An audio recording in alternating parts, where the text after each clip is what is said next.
Hello साथीहरू, म चाहिँ अब यो बगनबेलीलाई चाहिँ एउटा पटमा सार्नु आँटेको हो साथीहरू हो। बगनबेलीलाई अनि यहाँ चाहिँ के छ भन्दाखेरि यसरी राख्छु मैले चाहिँ हैन। यी हेर्नुहोस् यो मलहरू। अब यो मललाई चाहिँ काट्छु नि त म। काट्छु साथीहरू, यसलाई मसिनो पार्नु हुन्छ। यसो गर्दै यसरी साथीहरू म चाहिँ प्लास्टिक ओछ्याछु। प्लास्टिक ओछ्याएर चाहिँ गरेको साथीहरू, प्लास्टिकमाथि होइन। त्यसो गरेर चाहिँ मैले अब माटोमा मिक्स गर्ने हुन्छ यो सबै।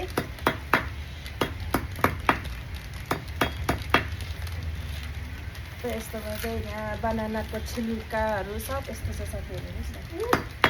बनानाको छिल्काहरू सब, यो भयो अन्डाको खोस्टा सबै छ साथीहरू।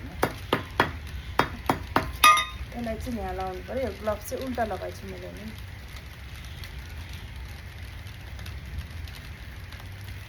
त्यस्तो गर्नु पर्यो नि त।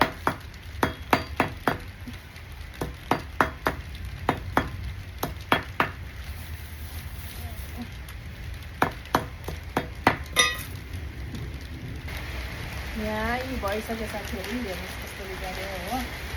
अब यसलाई चाहिँ म माटो मिक्स गर्छु अलिअलि।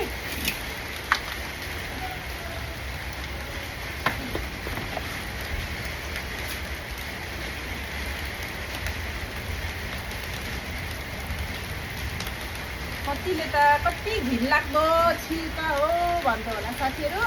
के को घिन होइन, आफ्नो त हो, आफूले खाएको छिल्काहरू त हो होइन साथीहरू।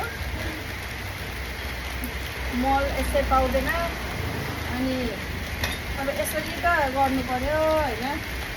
यो त भोटको मल हो साथीहरू, बहुत राम्रो मल हो।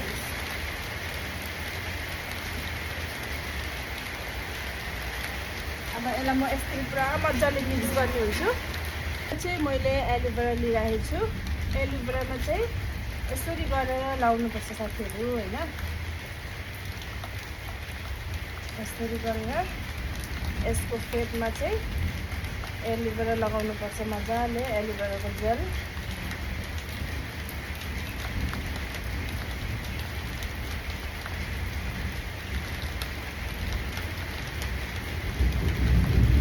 यसलाई चाहिँ म यसरी गाडिदिन्छु।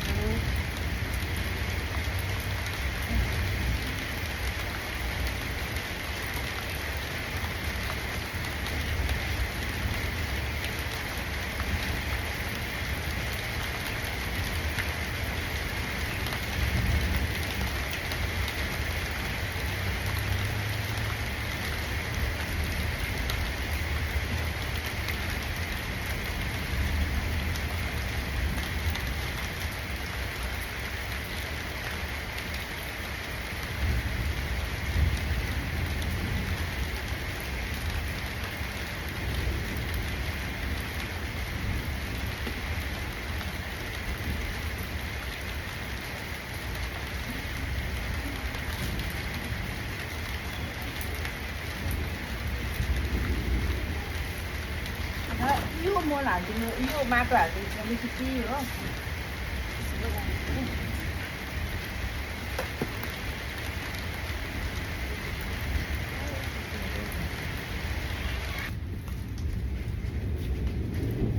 अब यो पनि नै रोपिदिन्छु साथीहरू। यसको हाले हो।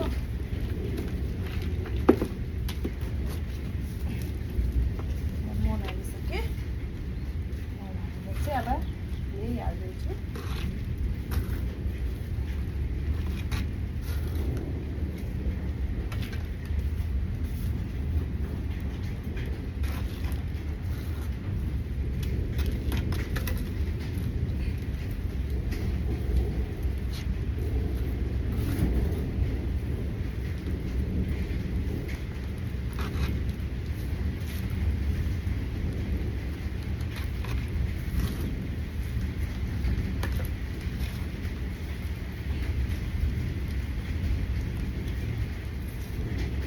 माथिबाट चाहिँ अब यो मल हालिदिन्छु।